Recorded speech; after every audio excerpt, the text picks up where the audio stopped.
अब देखिए, पोटेंशियोमीटर के हेल्प से हम किसी भी सेल के इंटरनल रेजिस्टेंस को कैसे डिटरमाइन कर सकते हैं। तो उसके लिए देखिए, इसके पहले हम लोगों ने अपने लेक्चर में एक स्टडी किया था, इंटरनल रेजिस्टेंस के लिए एक एक्सप्रेशन फाइंड आउट किया था। मैं रिवाइज कर दे रहा हूँ। ये टर्मिनल पोटेंशियल डिफरेंस और इंटरनल रेजिस्टेंस में और ईएमएफ में ये रिलेशन आपको पता है, V is equal to E minus I into R. तो I R is equal to E minus V, ये हम लिख सकते हैं। तो ये हमारा V कॉमन ले लें तो E बाई V माइनस 1 ये हो जाएगा। और small r is equal to V upon I E by V minus 1। और V अपॉन आई क्या है, ये हमारा टर्मिनल पोटेंशियल डिफरेंस और ये करंट का जो रेशियो है वो हमारा रेजिस्टर एक्सटर्नल रेजिस्टेंस है। ठीक है, तो एक्सटर्नल रेजिस्टेंस अगर कैपिटल R है तो ये हमारा capital R E by V minus 1। तो ये रिलेशन हम लोगों ने पहले से स्टडी किया हुआ है, ये बहुत ही इंपॉर्टेंट रिलेशन है। तो इसी को हम लोग यूज करते हैं इंटरनल रेजिस्टेंस के डिटरमिनेशन में। ये हमारा जो रिलेशन है यही हमारा यूज होता है।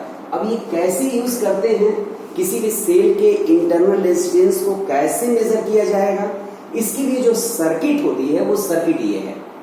ये हमारा पोटेंशियोमीटर है, ये ड्राइविंग बैटरी है।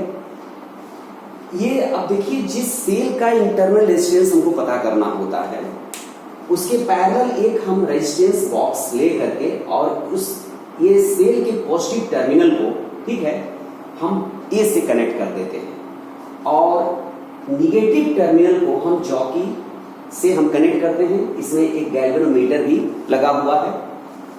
अब पहला काम ये होता है, देखिए एक चीज, अब थोड़ा सा इस सर्किट को पहले थोड़ा समझ लिया जाए। अब हटाइए, जॉकी को छोड़िए, उसको छोड़िए, इस सर्किट को जरा ध्यान दीजिए। अगर ये केवल हमारा अगर क्लोज होगा तो ये हमारा एक एक्टिव सर्किट है। यहां से करंट जो R से होते हुए फ्लो होगा इस सर्किट में। तो इस सर्किट का जो टर्मिनल पोटेंशियल, ये E का सेल का जो टर्मिनल पोटेंशियल डिफरेंस है, ठीक है, वो इस रेजिस्टेंस बॉक्स के की जो इफेक्टिव वैल्यू है, आई मीन जितने ओम का रेजिस्टेंस आपने जो है बाहर निकाला है वो रेजिस्टेंस यहाँ पर वो हमारा एक्टिवेट है और सर्किट की करंट I है। तो कुल मिलाकर के ये जो आप टर्मिनल पोटेंशियल डिफरेंस है वो हमारे R के अक्रॉस पोटेंशियल ड्रॉप को रिप्रेजेंट करेगा। तो अब हम करते क्या है कि अब हम पहले K1 को हम ओपन रखते हैं, माने कि हमारी जो है ये सर्किट एक्टिव सर्किट नहीं है।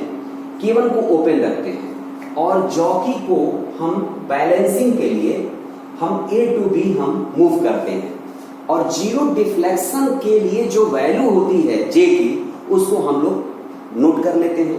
तो मान लीजिए जीरो डिफ्लेक्शन के लिए, और जीरो डिफ्लेक्शन जो है ये लेंथ हमारा L1 है। सपोज दैट AJ जो है AJ1 ये हमारा L1 है। तो जीरो डिफ्लेक्शन का मतलब ये हुआ कि जो इसका सेल का ईएमएफ है और AJ के अक्रॉस जो पोटेंशियल ड्रॉप है वो दोनों हमारे क्या हो गए, इक्वल हो गए।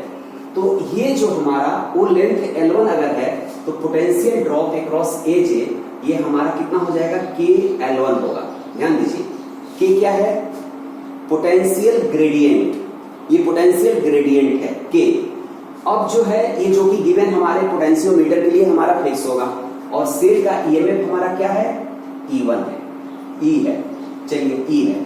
तो E is equal to KL1, ये फर्स्ट इक्वेशन हमको मिल जाएगा, E की वैल्यू पता चल जाएगी। अब करते क्या है कि अब हम K1 को क्लोज करते हैं। अब K1 को क्लोज करने का मतलब एक रजिस्टर हम यहां से बाहर निकालेंगे, जितने ओम का रजिस्टर हम बाहर निकालेंगे उतना ओम एक्टिवेट होगा और वो हमको पता है कि R की वैल्यू क्या है।